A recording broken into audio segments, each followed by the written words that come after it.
तो दोस्तों एक बार फिर से आपका स्वागत है करियर काउच में शुभांकर पर। हम लोग कई बार से बात करते आ रहे हैं तकनीकी विकास के ऊपर, लेकिन क्या हमें ऐसा नहीं लगता कि कहीं ना कहीं तकनीकी विकास आज हमारे लिए चुनौतीपूर्ण भी बनता जा रहा है। जी हां, वही तकनीक जो कि आपके और हमारे दिनचर्या को आसान बनाने के लिए था, आज कहीं ना कहीं वो हमें कहीं ना कहीं असुरक्षित कर रहा है। असुरक्षित कैसे कर रहा है वो मैं आपको थोड़ा सा साधारण तरीके से बता रहा हूं। अपने रोजमर्रा के अपनी जिंदगी में से अगर आप देख लीजिए तो हम लोग एक चीज बहुत इस्तेमाल करते हैं, debit card, credit card, ATM machine, online payment, Paytm.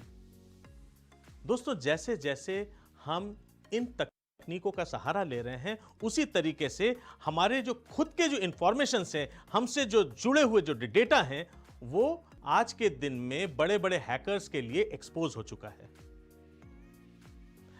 हम सोचते हैं कि शायद हम अपने पैसे को बचाने के लिए इन तकनीकों का इस्तेमाल कर रहे हैं, लेकिन कहीं ना कहीं जो तकनीकी चोर हैं यानी जो हैकर्स हैं, वो इतने ज्यादा विकसित खुद हो चुके हैं कि आज के दिन में वो हमारे जेबों के अंदर झांक कर हमारे क्रेडिट और डेबिट कार्ड से जुड़े हुए उससे संबंधित जो डेटा है उसको चुरा के ले जाते हैं और हमको पता तक नहीं चल पाता है। अगर हम शिक्षा की बात करें तो मुश्किल से कोई ऐसा कोर्स होगा, मुश्किल से कोई ऐसा, चाहे वो इंटरनेशनल हो, चाहे डोमेस्टिक हो, चाहे फीस पे करना हो, चाहे किताबें खरीदनी हो, आजकल ऑनलाइन मार्केटिंग ज्यादा हो रही है। लेकिन जब हम ऑनलाइन मार्केटिंग की बात करते हैं तो ऑनलाइन पेमेंट भी होती है। ऑनलाइन पेमेंट की बात करते हैं तो ऑनलाइन पेमेंट गेटवेज जो हैं वो अलग अलग तरीके से आपसे हमारे बैंक अकाउंट की डिटेल्स मांगती रहती हैं और हमें देना पड़ता है। लेकिन क्या हम उस डेटा को देते समय यह सोचते हैं कि हमारे खुद के रखे पैसे, हमारे मेहनत से कमाए हुए पैसे कहीं ना कहीं हमारे जो तकनीक के उन लूपहोल्स में हम भंवर में फंसते जा रहे हैं, जिसका इस्तेमाल करके जो हैकर्स हैं वो डाका डाल देते हैं आपके और हमारे बैंक अकाउंट पर। तो दोस्तों आज इसी विषय पर चर्चा करने के लिए हमने अपने स्टूडियो में आमंत्रित किया है श्री राहुल मिश्रा जी को। राहुल मिश्रा जी पिछले 8 वर्षों से यूपी पुलिस के साथ साइबर सिक्योरिटी के एक्सटर्नल एडवाइजर हैं। तो दोस्तों आज स्टूडियो में मौजूद है हमारे साथ श्री राहुल मिश्रा। श्री राहुल मिश्रा जो हैं ये उत्तर प्रदेश पुलिस के साथ साइबर सिक्योरिटी एडवाइजर हैं। साइबर सिक्योरिटी एडवाइजर यानी वो लोग जो पुलिस की सहायता कर रहे हैं इन तकनीकी चोरों को पकड़ने के लिए। तो आइए दोस्तों पहले तो जानते हैं कि आखिर ये तकनीकी चोरी, ये साइबर क्राइम, ये होता कैसे है। तो राहुल मिश्रा जी, प्राइम टीवी पर आपका बहुत बहुत स्वागत है। ये हमारा करियर काउच का जो कार्यक्रम है, ये है बेसिकली हम लोगों को शिक्षित करते हैं अलग अलग विषयों पर, और आज हम जिस विषय पर बात कर रहे हैं वो है साइबर क्राइम। और साइबर क्राइम के विषय में शायद आपसे कोई ज़्यादा जानकारी नहीं रख सकता है। तो राहुल जी मुझे थोड़ा बताइएगा कि ये जो साइबर क्राइम की बात करते हैं, आज हमारे पास साइबर सेल्स हैं, पुलिस के पास जो है साइबर सिक्योरिटी सेल्स हैं, ये साइबर क्राइम्स हैं क्या? साइबर क्राइम, अगर मैं सिंपल डेफिनेशन बताऊं साइबर क्राइम की, तो साइबर क्राइम कोई भी ऐसा क्राइम जिसमें टेक्नोलॉजी का मिसयूज हो। आईटी एक्ट में लिखा हुआ है misuse of technology in any form is a cyber crime. For example, अगर मैं आपका फोन लेकर के किसी को धमकी भरा ईमेल भेजूं, ये क्या है? ये टेक्नोलॉजी का मिसयूज है, then it is a cyber crime. अगर मैं आपके डेबिट कार्ड का इस्तेमाल करके आपके पैसों को निकाल लूं, then again I am misusing the technology, again it's a cyber crime. तो साइबर क्राइम बेसिकली टेक्नोलॉजी का मिसयूज करना इज बेसिकली साइबर क्राइम। और आजकल तरह तरह के साइबर अपराध हो रहे हैं। जैसे जैसे इंटरनेट यूजर्स बढ़ रहे हैं, उसी तरह से कुछ ऐसे यूजर्स जरूर होते हैं। अगर 100% यूजर्स हैं तो जरूर 1% ऐसा यूजर होगा जिसका माइंडसेट नेगेटिव होगा, और वो नेगेटिव माइंडसेट का आदमी आज साइबर अपराध परफॉर्म कर रहा है। इस वजह से साइबर क्राइम लगातार बढ़ते जा रहे हैं। लेकिन राहुल जी, मैंने जहाँ तक सुना है, यहाँ तक कि इसके ऊपर तो एक ओटीटी चैनल पर एक पूरा वेब सीरीज बन चुका है। एक पूरा गांव साइबर अपराध करने के लिए फेमस हो जाता है। राइट शायद आपको समझ में आ रहा होगा मैं Right. कहाँ की बात कर रहा हूँ। राइट मैं बिहार के एक छोटे से गांव की बात कर रहा हूँ। खैर, मैं ज़्यादा विस्तार में नहीं जाऊंगा, वो आप ले जाएंगे हमें। लेकिन इतना आसान हो चुका है, जैसे जैसे हम डेबिट कार्ड और क्रेडिट कार्ड का इस्तेमाल कर रहे हैं, हमारे बैंक डिटेल्स ये इतनी इजीली एक्सपोज हो जा रही हैं, तो इसको रोकने के लिए हम लोग क्या कर रहे हैं? देखिए, अगर हम बात करें साइबर अपराध को रोकने की, तो सबसे इम्पोर्टेंट चीज़ है वो है अवेयरनेस। जितनी ज़्यादा अवेयरनेस रहेगी उतना ही रेशियो में साइबर क्राइम्स कम होंगे। अपार्ट फ्रॉम दैट बहुत सारे और भी ऐसे इनिशिएटिव्स हैं जो लिए जाने चाहिए गवर्नमेंट की साइड से, बैंक्स की साइड से, बट इसमें सबसे ज़्यादा इम्पॉर्टेंट रोल जो मैं समझता हूँ वो है अवेयरनेस का। लोगों को अवेयर करने की ज़रूरत है, क्योंकि अधिकतर जो मैं देखता हूँ डे टू डे बेसिस पे जो लोगों के पैसे कटते हैं वो लैक ऑफ अवेयरनेस की वजह से कटते हैं। कहीं ना कहीं हम उन बंदों के जो सोशल इंजीनियरिंग होती है उसमें ट्रैप हो जाते हैं, और इस वजह से अक्सर साइबर अपराध लोगों के साथ होते हैं। राहुल जी, एक चीज मुझे पहले बताइए कि अभी आपने कहा कि लोगों में वो जागरूकता की जरूरत है, राइट। तो ये किसकी जिम्मेदारी बनती है? ये बैंक की जिम्मेदारी बनती है, ये पुलिस डिपार्टमेंट की जिम्मेदारी बनती है? क्योंकि लोग अपने आप से तो शिक्षित नहीं हो पाएंगे। कौन जाके उनको बताएगा कि भाई डेबिट कार्ड और क्रेडिट कार्ड को इस्तेमाल करने का सही तरीका क्या है? बिल्कुल, मेरे हिसाब से इसमें सबसे मेजर जो रिस्पॉन्सिबिलिटी होनी चाहिए वो बैंक्स की होनी चाहिए। जितने भी बैंक्स हैं वो अपने कस्टमर्स के लिए प्रोग्राम उन्हें चलाना चाहिए मेरे हिसाब से, जिसमें हर कस्टमर को एक बेसिक इंफॉर्मेशन दी जाए। जब भी on day to day basis हम KYC अपडेट कराने के लिए जाते हैं, तो कम से कम एक सेल ऐसी होनी चाहिए जो उनको ये देखे कि क्या कस्टमर को बेसिक चीजें पता है। और अवेयरनेस ऐसा नहीं कि एक बार अवेयर कर दिया और 5 साल तक कस्टमर को अवेयर खुद रहेगा। तो इसमें लोगों को भी खुद भी इनिशिएटिव्स अपनी तरफ से लेने होंगे।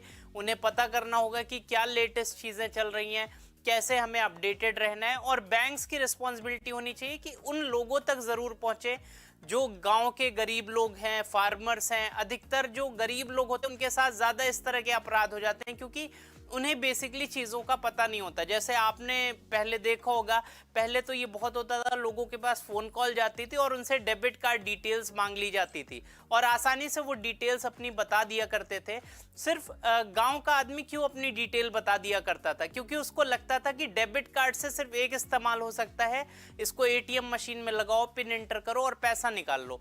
उसको ये पता नहीं था कि डेबिट कार्ड की डिटेल बताने से, जो OTP आएगा उसको देने से ऑनलाइन शॉपिंग हो सकती। इस वजह से इस तरह के जो गांव के लोग थे वो इसके बहुत ज्यादा शिकार हुए और वो ये सोचा करते थे कि डेबिट कार्ड मेरे पास है, पिन मेरे पास है, तो कोई कार्ड का डिटेल से कैसे मेरे खाते से पैसा निकाल लेगा। तो अगर ये जानकारी इनिशियल लेवल पे दी गई होती उन लोगों को डेबिट कार्ड इशू करते समय कि आपको डिटेल्स नहीं बतानी, तो शायद ऐसे बहुत से अपराध जो हुए उनको रोका जा सकता था। अच्छा, तो ये बात थी अभी तक हम लोग जो कर रहे थे, आपने डेबिट कार्ड से रिलेटेड बात की। मुझे जरा बताइए कि ये जो डेबिट कार्ड, क्रेडिट कार्ड, इसको हम इलेक्ट्रॉनिक कार्ड भी कहते हैं, तो इलेक्ट्रॉनिक कार्ड्स और आजकल जो चल रही हैं UPI पेमेंट्स और जैसे आप पेमेंट गेटवेज अलग अलग देखते हैं, पेटीएम है वगैरह है, तो इन दोनों में से आपको कौन सा ज़्यादा सुरक्षित महसूस होता है? क्या UPI ज़्यादा सुरक्षित है या इलेक्ट्रॉनिक कार्ड्स? देखिए, दोनों ही सुरक्षित हैं, सिर्फ हमें पता होना चाहिए कि क्या सावधानियां हमें बरतनी चाहिए दोनों के इस्तेमाल में। जैसे मैं बात करता हूँ डेबिट कार्ड की। सबसे पहले डेबिट कार्ड में जो सबसे ज़्यादा प्रॉब्लम आती है वो होती है कार्ड क्लोनिंग की समस्या। कार्ड क्लोनिंग कैसे होती है? जब आप ATM कार्ड को ATM मशीन पे लगाते हैं तो वहाँ एक अलग सा स्लॉट लगा दिया जाता है जिसको हम स्किमर कहते हैं। जो फ्रॉड करने वाले लोग होते हैं वो क्या करते हैं, वो रियल मशीन के ऊपर एक अलग सा स्लॉट लगा देते हैं जो बिल्कुल ओरिजिनल जैसा ही दिखता है। अब आप जैसे ही अपना कार्ड उस स्लॉट में एंटर करते हैं, पहले आपका कार्ड फेक स्लॉट में जाता है। फेक स्लॉट में जाने से आपके कार्ड का जो मैग्नेटिक स्ट्रिप होता है, जो ब्लैक स्ट्रिप होता है, उसको रिकॉर्ड कर लिया जाता है उस डिवाइस के अंदर और फिर आपका कार्ड रियल स्लॉट में जाता है। जब रियल स्लॉट में जाएगा तो आपका नॉर्मल ट्रांजैक्शन हो जाएगा और साथ ही साथ नॉर्मल ट्रांजैक्शन तो होगा ही, लेकिन आपके कार्ड की डिटेल्स भी चोरी हो जाएंगी और आपको शायद इस बात का पता नहीं चलेगा कि अगले बंदे ने आपके कार्ड का डुप्लीकेट कार्ड बना लिया। और पिन चोरी कैसे करते हैं ये लोग? पिन चोरी करने के लिए एक अलग सा फेक स्लॉट लगा दिया जाता है, फेक कीपैड जैसा ओरिजिनल कीपैड होता है उसी के जस्ट ऊपर एक सुपर इम्पोज कर दिया जाता है एक फेक कीपैड को, जिससे क्या लगता है, यूजर को लगता है कि वो रियल कीपैड पे अपनी कीज प्रेस कर रहा है, अपना पिन एंटर कर रहा है। बट जो फेक कीपैड होता है वो क्या करता है, उसके अंदर एक चिप लगी होती है जिसमें टाइम स्लॉट रिकॉर्ड हो जाता है कि किस टाइम पे आपने क्या पिन एंटर किया, और कुछ देर बाद अगला बंदा दोनों ही डिवाइसेस को निकाल करके ले जाता है, स्किमर को और फेक कीपैड को सिस्टम से अटैच करता है, फेक कीपैड को इससे पिन देख लेता है, और स्किमर को अटैच करने के बाद उसको पूरा कार्ड का डिटेल मिल जाता है। और फिर क्या होता है, एक डिवाइस आता है जिसको डेबिट कार्ड राइटर या क्रेडिट कार्ड राइटर कहते हैं, जिसकी मदद से एक ब्लैंक कार्ड लिया जाता है जो चाइनीज मार्केट में आसानी से इंडियन रुपीस में 20-25 रुपए में उपलब्ध होता है। उस नए कार्ड के ऊपर, प्लेन कार्ड के ऊपर पुराने कार्ड की सारी डिटेल्स राइट करके एक डुप्लीकेट कार्ड बना लिया जाता है, और इसके बाद अगला व्यक्ति कहीं से भी आपके पैसे निकाल सकता है। इसमें बेसिकली कैश विड्रॉल ज्यादा होते हैं। तो ये आजकल बहुत ज़्यादा इस तरह के क्राइम्स हो रहे हैं। यूपी में बहुत सारे ऐसे लोकेशंस पे हमने ऐसे लोगों को पकड़ा है जिन्होंने इस तरह के फ्रॉड्स परफॉर्म किए हैं।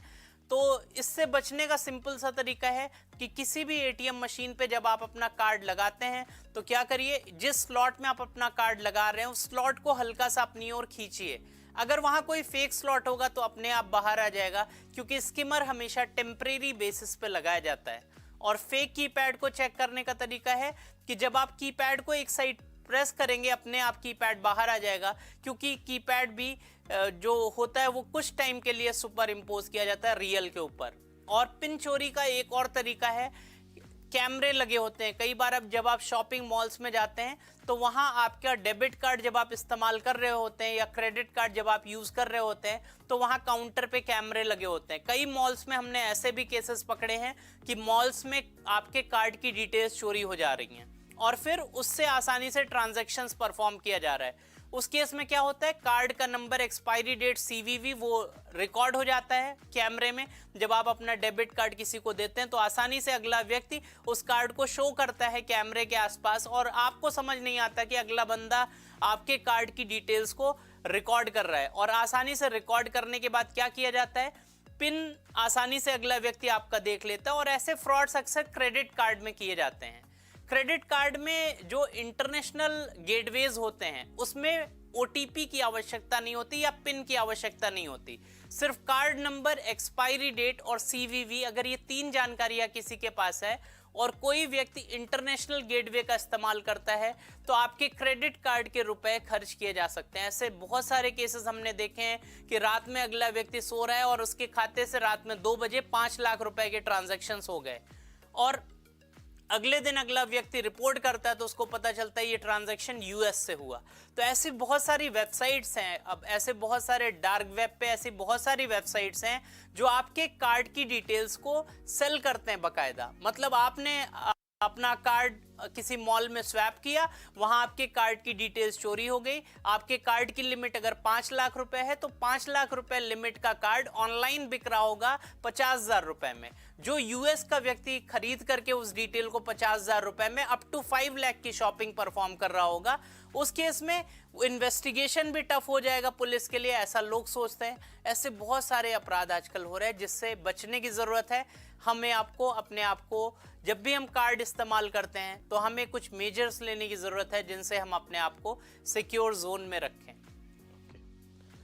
राहुल जी, जैसा आपने बताया इससे तो बात डरावनी ज़्यादा हो जा रही है। तो एक बात मैं आपसे पूछना चाहूँगा कि ये आपने बताया कि इलेक्ट्रॉनिक कार्ड का जो मिस यूटिलाइजेशन जो हो रहा है वो किस प्रकार से हो रहा है, और मैंने जहाँ तक मुझे पता है कि आपने इस प्रकार के हजारों करोड़ के ये आपने यूपी पुलिस की मदद से ऐसे क्राइम को रोका है, यहाँ तक कि आपने उस पैसे को वापस भी करवाया है। जी बिल्कुल। ये कैसे हो पाया संभव? बिल्कुल, अगर मैं कार्ड क्लोनिंग की बात करूं, एटीएम एक एसबीआई का गाइडलाइन, आरबीआई का एक गाइडलाइन है जो ये कहता है कि अगर पैसा किसी भी कस्टमर का बैंक की गलती से जाता है तो bank will be responsible to refund the amount. तो जैसा एटीएम पे आजकल आप देखते हैं स्किमर्स लग जाते हैं, तो ये बेसिकली गलती है बैंक की, कि बैंक ने प्रॉपर देखभाल नहीं की एटीएम मशीन की, वहां गार्ड नहीं बैठा है, तो अल्टीमेटली ये बैंक की रिस्पॉन्सिबिलिटी। तो उस केस में तरीका क्या है, अगर आप 3 दिन के अंदर रिपोर्ट करते हैं, जैसे ही अगर मान लीजिए आपके साथ एटीएम कार्ड की क्लोनिंग का इंसिडेंट हुआ, आपका कार्ड आपकी जेब में रखा है लेकिन आपके 25,000 रुपए कैश निकल गए मुंबई से, तो आप क्या करिए, सिंपल किसी भी नियरेस्ट एटीएम पे जाइए और वहां पे एक ट्रांजैक्शन परफॉर्म करिए। ट्रांजैक्शन का मतलब ये नहीं हुआ कि आपको पैसे ही निकालने हैं, आप वहां बैलेंस इंक्वायरी कर लीजिए। इससे क्या होगा, अगर आप लखनऊ में हैं और बैलेंस इंक्वायरी आपने अभी लखनऊ में की और उस केस में आपने कंप्लेन लॉन्च करी, आपका पैसा मुंबई से निकला है, तो क्या होगा, तुरंत आप इसके बाद एक कंप्लेन दीजिए अपनी बैंक को, आरबीआई को और पुलिस को, 3 लोगों को आप एप्लीकेशन दीजिए। उसके बाद क्या होगा, बैंक उस केस को इन्वेस्टिगेट करेगा, चेक करेगा कि क्या वाकई में कार्ड क्लोन हुआ है। अगर आप लखनऊ में हैं और आपने ट्रांजैक्शन लखनऊ में परफॉर्म किया और उसके आधे घंटे पहले मुंबई से ट्रांजैक्शन हुआ, इट मींस एक बंदा मुंबई से Lucknow, he can not travel with in half an hour. उस केस में ये श्योर हो गया कि ये क्लोनिंग हुई है। अगर किसी व्यक्ति के पैसे क्लोनिंग के माध्यम से जाते हैं तो आरबीआई की एक गाइडलाइन है जिसमें यह है कि अगर बैंक की गलती से किसी व्यक्ति का पैसा जाता है तो उस व्यक्ति को with in 3 days complain launch करनी होगी और कंप्लेन लॉन्च करने के बाद इन्वेस्टिगेट किया जाएगा कि क्या वाकई में एटीएम की क्लोनिंग से पैसा गया है। फॉर एग्जाम्पल, अगर किसी व्यक्ति के साथ ऐसी कोई घटना घट जाए कि उसके कार्ड का डुप्लीकेट कार्ड बना करके पैसे निकाले जाएं, तो उस व्यक्ति को तुरंत अपने नियरेस्ट एटीएम से एक ट्रांजैक्शन करना चाहिए। ट्रांजैक्शन का मतलब सिर्फ पैसे निकालने से नहीं हुआ, आप अपना बैलेंस इंक्वायरी कर सकते हैं। इससे क्या होगा, इससे ये पता चल जाएगा कि क्या वाकई में एटीएम कार्ड का क्लोन बनाया गया है या नहीं। फॉर एग्जाम्पल, आपका पैसा मुंबई से निकला और आप अभी लखनऊ में बैठे हैं, तो आप तुरंत क्या करिए, लखनऊ के नियरेस्ट एटीएम से कोई एक ट्रांजैक्शन करिए। फिर बैंक इस चीज को क्रॉस चेक करेगा कि क्या 1 घंटे के अंदर मुंबई और लखनऊ दोनों जगह से ट्रांजैक्शंस हुए। इट मींस एक ही बंदे का कार्ड का क्लोन बना करके ये काम किया गया है और बैंक उस केस में आपका पैसा विद इन 45 डेज रिफंड करेगा। अच्छा राहुल जी, ये तो बात रही कि क्लोनिंग ऑफ एटीएम कार्ड्स और क्रेडिट कार्ड्स। आजकल सबसे ज़्यादा जो इस्तेमाल जो हो रहा है वो है यूपीआई की। भीम यूपीआई आ गया और हर एक बैंक ने अपने आप का जो है कंप्लीट जो बैंकिंग डेटा है, बैंकिंग सर्विसेज, वो यूपीआई के साथ अलाइन कर दी गई हैं। तो ये सेफ्टी है या ये और ज़्यादा कहीं ना कहीं हमारे अकाउंट को अनसेफ कर दे रहा है? राइट, मैं आपको बताऊं, यूपीआई आजकल सबसे वाइडली यूज ट्रांजैक्शन का मोड है। हर कोई व्यक्ति यूपीआई इस्तेमाल कर रहा है। यूपीआई के कॉमन एग्जांपल्स हैं, बहुत सारे लोग गूगल पे, पेटीएम, भीम, इसके अलावा बहुत सारी और भी एप्लीकेशंस हैं जिनका इस्तेमाल करके आसानी से पैसे ट्रांसफर कर रहे हैं। इसमें आजकल बहुत सारी समस्याएं लोगों को आ रही, बहुत सारे फ्रॉड्स भी हो रहे हैं। जैसे मैं कुछ केस स्टडीज बताऊंगा जो हमने इन्वेस्टिगेट किए हैं पिछले कुछ दिनों में। एक महिला ने एक वेबसाइट पे ऐड डाला, उसको अपना फर्नीचर सेल करना था। ये लखनऊ का मामला था जो हमारे पास आया था।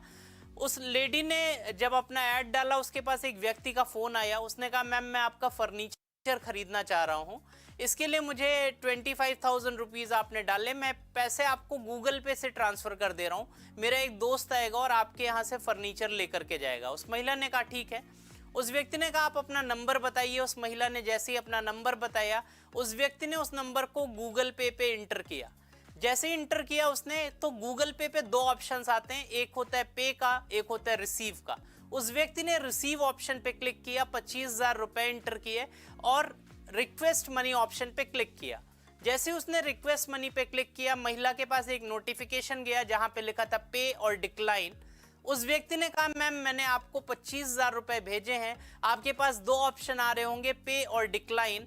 आप पे वाले ऑप्शन पे क्लिक करके पैसा अपने अकाउंट में पे कर लीजिए। डिक्लाइन ऑप्शन पे क्लिक मत करिएगा, अदरवाइज आपका पैसा आपके खाते में नहीं जाएगा। उस महिला ने क्या किया, तुरंत पे ऑप्शन पे क्लिक किया। जैसे ही पे क्लिक किया, उससे पिन एंटर करने को कहा गया। उस महिला ने जैसे ही पिन एंटर किया, उसके खाते से 25,000 रुपए कट गए और वो पैसा चला गया उस फ्रॉडस्टर के अकाउंट में जो कि फर्नीचर खरीदने की बात कर रहा था। तो ऐसे बहुत सारे फ्रॉड्स आजकल हो रहे हैं। हम लोग जो गूगल पे इस्तेमाल करते हैं या कोई भी यूपीआई इस्तेमाल करते हैं, तो 80% लोग ऐसे होते हैं जिनको सारे फीचर्स नहीं पता होते यूपीआई के। सिर्फ पता होता है पैसा कैसे भेजना है और शायद इससे ज़्यादा चीज़ें नहीं पता होती। इस वजह से इस तरह के फ्रॉड्स का शिकार लोग हो रहे हैं। इसमें क्या मॉडस ऑपरेंडी थी, अगले व्यक्ति ने क्या किया, सोशल इंजीनियरिंग का इस्तेमाल किया। उसने कन्विंस किया कि अगर आप पे क्लिक करेंगे तो पैसा आपके खाते में चला जाएगा, जबकि क्या होना था, पैसा अकाउंट से कटना था, डेबिट होना था। तो ऐसे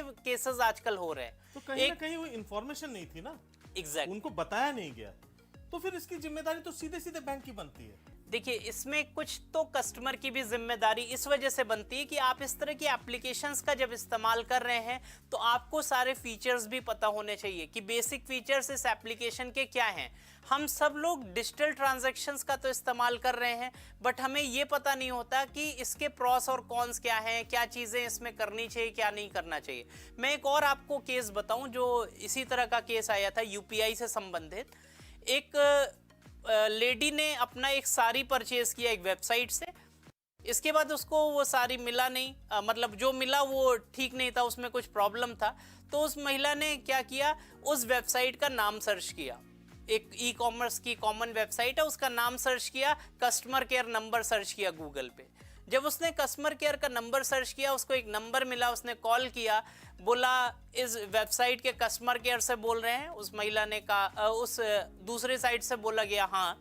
उसने कहा मैंने एक साड़ी आपके यहाँ से परचेज की थी, बट साड़ी अच्छी नहीं है, मुझे वापस करना है।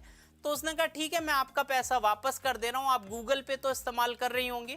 उस महिला ने कहा हाँ। उसने कहा आप एक ऐप इंस्टॉल कर लीजिए, क्विक सपोर्ट, प्ले स्टोर पे जाइए और क्विक सपोर्ट ऐप इंस्टॉल कर लीजिए, जिससे मैं आपको तुरंत सपोर्ट प्रोवाइड कर पाऊँ। जैसे उस महिला ने उस ऐप को इंस्टॉल किया, उसके पूरे फ़ोन का कंट्रोल अगले के पास चला गया। उसने कहा अपना बैलेंस ओपन करिए, जिससे आपको पता चले कि मैं पैसा भेज रहा हूँ वो वापस आया कि नहीं। उस महिला ने जब बैलेंस चेक करने के लिए पिन एंटर किया, उस व्यक्ति ने शो पिन पे क्लिक किया, और जैसे ही शो पिन पे क्लिक किया उसको पिन दिख गया। उसने कहा आप अपना एक आईडी कार्ड ले आइए, मैं आपका पैसा वापस कर रहा हूँ। जितनी देर में वो महिला अपना आई कार्ड ढूंढ रही थी, इतनी देर में उसने उसके खाते में रखे हुए 35,000 रुपए ट्रांसफर कर लिए एक अकाउंट में। तो क्विक सपोर्ट क्या है, ऐसा ही एक एप्लीकेशन है जो रिमोट एक्सेस प्रोवाइड करता है, जैसा टीम वीवर है, जैसा एनी डेस्क है, उसी तरह का एक एप्लीकेशन है जिसका इस्तेमाल करके ये फ्रॉड किया गया। और लोग गूगल पे कोई भी चीज सर्च करते हैं और सोचते हैं गूगल पे जो दिख रहा है बिल्कुल ओरिजिनल होगा। गूगल क्या है, Google is simply a search engine. वो क्या करता है, जो अलग अलग वेबसाइट पे लिखा हुआ है उस कंटेंट को प्रोवाइड करता है। गूगल पे लिखी हुई हर एक चीज ओरिजिनल नहीं होती, गूगल वही दिखाता है जो अलग अलग वेबसाइट पे लिखा होता है। तो जो फ्रॉडस्टर्स होते हैं वो क्या करते हैं, येलो पेजेस पे फेक नंबर्स डालते हैं, और फिर एक तकनीक होती है जिसको एसईओ कहते हैं, सर्च इंजन ऑप्टिमाइजेशन। इस टेक्निक का इस्तेमाल करके रिजल्ट्स को टॉप पे ले आते हैं, जिससे क्या होता है, अगला व्यक्ति कंफ्यूज हो जाता है और गूगल पे सर्च किए हुए नंबर को ओरिजिनल समझने लगता है। जब भी आपको कोई भी नंबर सर्च करना है तो आप क्या करिए, उस वेबसाइट पे जा करके नंबर सर्च करिए। जैसे आपको एसबीआई का कस्टमर केयर नंबर चाहिए तो एसबीआई की ऑफिशियल वेबसाइट पे जाइए, वहां कॉन्टैक्ट अस में देखिए क्या नंबर लिखा हुआ है, उस पे ही ट्रस्ट करिए। बिल्कुल।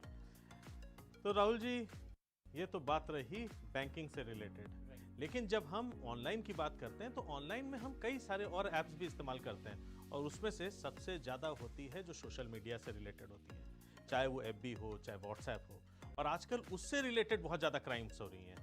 क्या उसके विषय में आप कुछ बताना चाहेंगे? बिल्कुल।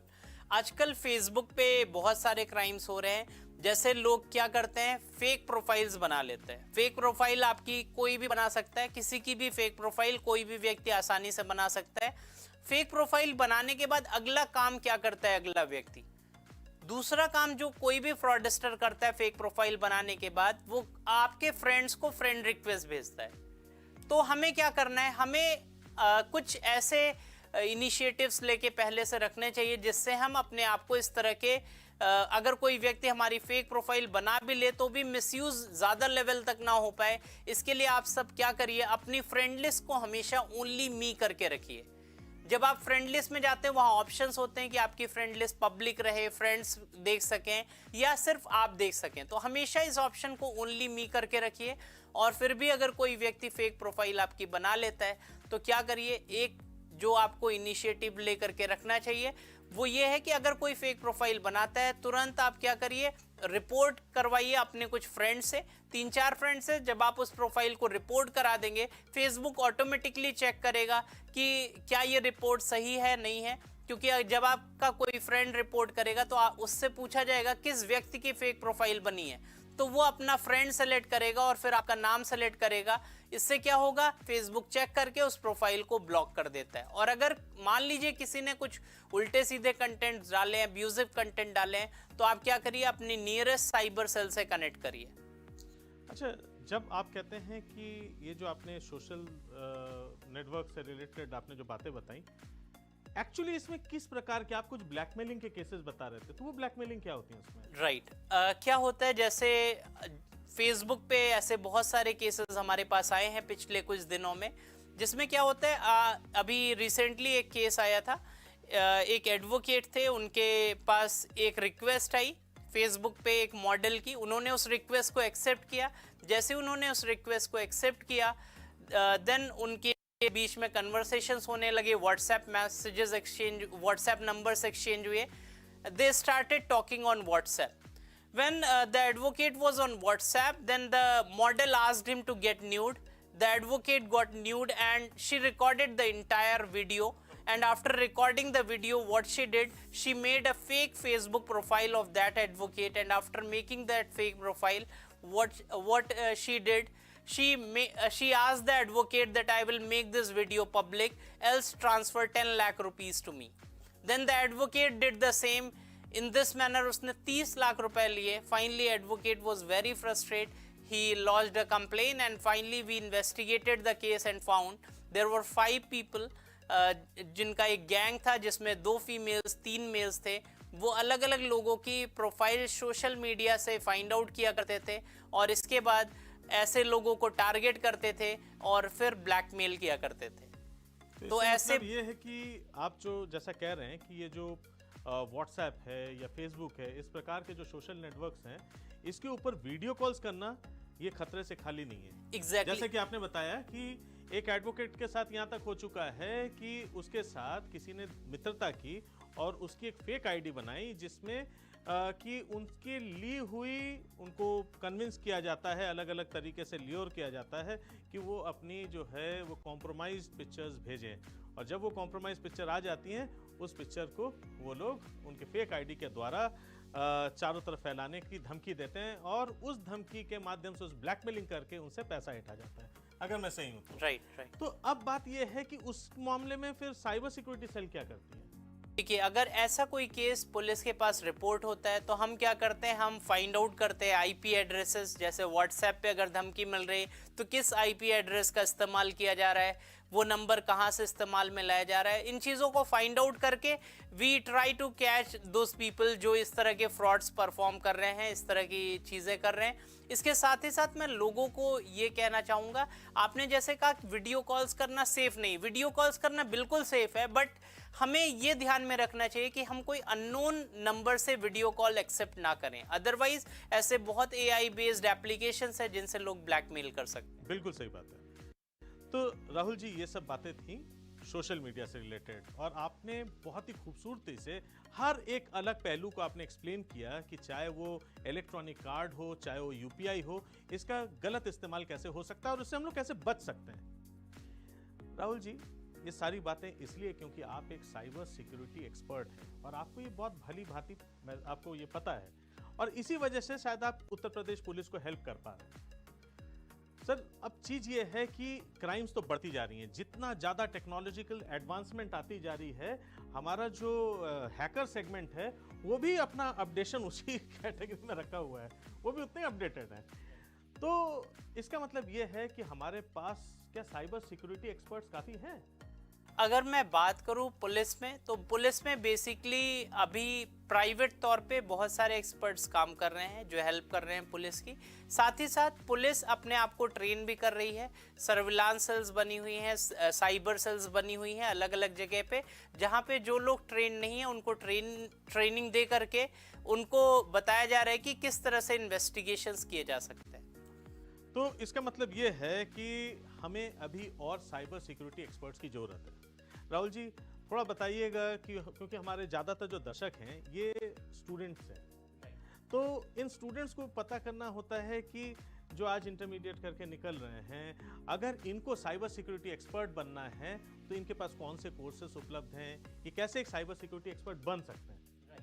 अगर हम बात करें कोर्सेज की, जो लोग साइबर सिक्योरिटी डोमेन में जाना चाहते हैं उनको बेसिकली लाइनेक्स पे कमांड होना ज़रूरी है। लाइनेक्स आप सीखिए अच्छे से। इसके अलावा बहुत सारे ऐसे सर्टिफिकेशंस हैं जो अवेलेबल हैं जिनके लिए आप जा सकते हैं। अगर उन सर्टिफिकेशंस को आप करते हैं तो डेफिनेटली आपको इस फील्ड का अच्छा नॉलेज होगा और आप अपना करियर इस पर्टिकुलर फील्ड में बना सकते हैं। कुछ कॉमन सर्टिफिकेशंस जो फेमस हैं वो है जैसे ईसी काउंसिल का एक सर्टिफिकेशन है, CEH सर्टिफाइड इथिकल हैकर एक प्रोग्राम है ईसी काउंसिल का, जो कि बहुत कॉमन प्रोग्राम है और बहुत सारे लोग जो इनिशियल लेवल पे इस डोमेन में जाना चाहते हैं वो लोग इस कोर्स को कर सकते हैं, जिससे वो इनिशियली समझ सकते हैं कि क्या होता है एग्जैक्टली, साइबर क्राइम कैसे होता है, बिल्कुल स्क्रैच से इसमें बताया जाता है। तो इस कोर्स के लिए आप जा सकते हैं। बाकी इसके अलावा और भी बहुत सारे कोर्सेज हैं जैसे CISSP है, सीसा है, CISM है।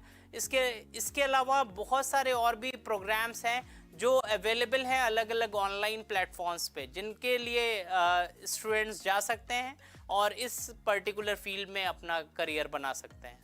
तो कुछ आप और बता सकते हैं कौन कौन से कॉलेजेस और ये हैं जहाँ पे ये कोर्सेज ऑफर हो रही हैं? बहुत सारे कॉलेजेस अपने प्रोग्राम्स भी चला रहे हैं, बीटेक इन साइबर सिक्योरिटी। बहुत सारी यूनिवर्सिटीज़ हैं अलग अलग जो इस तरह के प्रोग्राम्स को लॉन्च कर रही हैं, क्योंकि साइबर सिक्योरिटी डोमेन एक ऐसा डोमेन है जिसका आने वाले टाइम पे बहुत अच्छा स्कोप है। क्योंकि आजकल हम जो कुछ भी, अगर हम बात करें वेबसाइट्स की, फॉर एग्जाम्पल जितनी भी वेबसाइट्स होती हैं आप देखते हैं हर वेबसाइट में कुछ ना कुछ लूप होल्स होते हैं। तो क्या होता है बेसिकली, जो आजकल सिक्योरिटी ऑडिटर्स की बहुत ज़्यादा रिक्वायरमेंट है मार्केट में, जो क्या करते हैं वेबसाइट्स पे अपने अटैक्स परफॉर्म करते हैं, ठीक वैसे ही जैसे एक हैकर कर रहा होगा, और फिर क्या करते हैं उन वेबसाइट्स में कमियां निकाल करके देते हैं। जैसे मैंने खुद माइक्रोसॉफ्ट में बग फाइंड आउट किया है। माइक्रोसॉफ्ट ने मुझे इसके लिए $2000 पे किए थे। तो बेसिकली मैंने क्या किया, मैंने माइक्रोसॉफ्ट की वेबसाइट पे अटैक परफॉर्म किया, उसमें फाइंड आउट किया कि क्या कमियां हैं और उन कमियों को मैंने माइक्रोसॉफ्ट को बताया।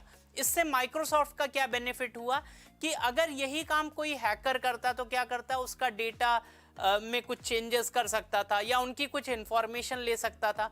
अब जब मैंने ये बात माइक्रोसॉफ्ट को बताई तो माइक्रोसॉफ्ट का बेनिफिट क्या हुआ कि उसने उस लूप होल को पैच कर लिया। जैसे ये ठीक वैसे ही है कि लोग, बहुत सारी कंपनीज क्या करती हैं, ऐसे लोगों को हायर करती हैं जो उनकी वेबसाइट में अटैक परफॉर्म करें, और अटैक परफॉर्म करके जो जो लूप होल्स उनकी वेबसाइट में उसकी इंफॉर्मेशन उनको दें।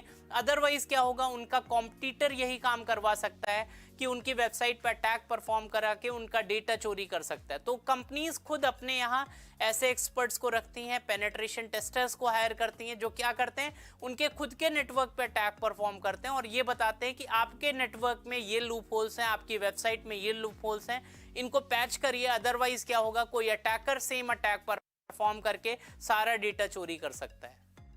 खैर, तो ये हैं राहुल जी जिन्होंने की माइक्रोसॉफ्ट तक के वेबसाइट पर इन्होंने एक एक अटैक परफॉर्म किया for demo purpose to reveal कि उनके उसमें लूप होल्स क्या हैं। और इन्होंने बताया कि आज के दिन में इस प्रकार के साइबर सिक्योरिटी एक्सपर्ट्स की आज कितनी ज़्यादा दरकार है। इन्होंने ये भी बताया कि आप अपने जो बैंक से रिलेटेड जो इंस्ट्रूमेंट्स हैं, चाहे वो क्रेडिट कार्ड हो, चाहे डेबिट कार्ड हो, चाहे वो आपकी UPI की पासवर्ड हो, चाहे पिन हो, इसको कितने ज़्यादा सुरक्षित तरीके से आप रख सकते हैं। आपके जो फाइनेंशियल या आर्थिक सुरक्षा है वो आपके अपने हाथों होती है दोस्तों। बात सिर्फ होती है जागरूकता की, और जागरूक होने में हमें ज़्यादा समय नहीं लगता। ये जागरूकता हम उन्हीं साइट से पता कर पाते हैं, उसी गूगल के माध्यम से पता कर पाते हैं, जिस गूगल के माध्यम से हम लोग 10 अनसन वीडियो ढूंढते हैं और अन्य प्रकार की जो इंफॉर्मेशंस कलेक्ट करते हैं। उससे ज़्यादा अच्छा ये होगा कि हम अपने आप को जागरूक रखने के लिए जितने इंफॉर्मेशंस कलेक्ट कर सके वो कलेक्ट करें और वो हमारे ज़्यादा काम आएंगे। तो आज का कार्यक्रम में राहुल जी बहुत बहुत शुक्रिया आपका हमारे करियर काउच के कार्यक्रम में आने के लिए, और हम आशा करते हैं कि आप इसी प्रकार से जो देश की सेवा कर रहे हैं, जो लोगों की सेवा कर रहे हैं, हमारी जो आर्थिक जो सुरक्षा आप दे पा रहे हैं, ये काम आप इसी प्रकार जारी रखें। Thank you. बहुत बहुत धन्यवाद। Thank you. नमस्कार।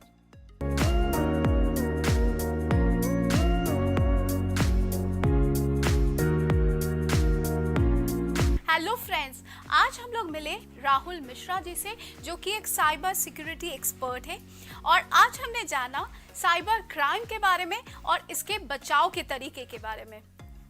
तो दोस्तों, जैसे कि हम लोगों ने आज पूरे एपिसोड में डिस्कस किए कि क्या क्या तरीके के साइबर क्राइम्स होते हैं, तो ऐसे बहुत ओल्ड एजेड पीपल भी है एंड रूरल एरियाज में ऐसे लोग हैं जो इसके बारे में वेल अवेयर नहीं है। तो क्यों ना एक ऐसे हब तैयार करें आप स्टूडेंट्स में से जो कि कंप्यूटर savvy है और जिनको इंटरेस्ट है इस फील्ड में। तो आप स्टूडेंट्स में से जो है हम कुछ स्टूडेंट्स को चुनेंगे जो आप ही लोग प्रिपेयर करेंगे। ऐसा एक वर्कशॉप हम लोग तैयार करते हैं ऑनलाइन, एंड इसी के ऊपर जो है हम लोग कैसे इंफॉर्मेशन पहुंचा सकते हैं उन सारे ज़रूरतमंद लोगों के लिए जिनको इस बारे में कोई नॉलेज नहीं है। तो स्टूडेंट्स, करियर काउच टीम को तलाश है आप में से ही ऐसे स्टूडेंट्स की जो कंप्यूटर savvy है, जिनको इस फील्ड में इंटरेस्ट है। तो आपसे हमें इंफॉर्मेशन गैदर करना है और आप ही स्टूडेंट्स हैं जो इसके बारे में डिफरेंट रिसर्च वर्क करेंगे।